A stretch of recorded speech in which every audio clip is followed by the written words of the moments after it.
In this video, I'll show you how to grow avocado plant from a seed. Forget about the toothpick method and try this instead. First, get your avocados, just any from the grocery store or wherever you can find them. Cut your avocado open carefully and try not to damage the pit. Remove the pit from the fruit and clean it. Drop it in a glass of water and leave it there for about 1 day. The next day, carefully peel the pit.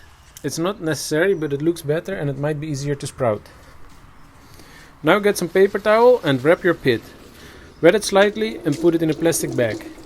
I like to use Ziploc bags, but any bag will do the trick.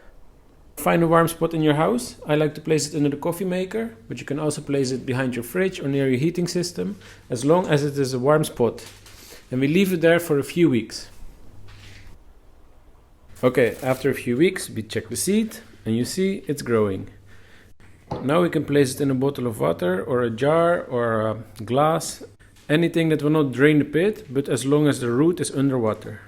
And as you can see, it's growing and growing, and eventually after a few months I like to put it in a pot with soil. And it will grow even bigger. Just give it a try. Thank you all for watching and have a good day.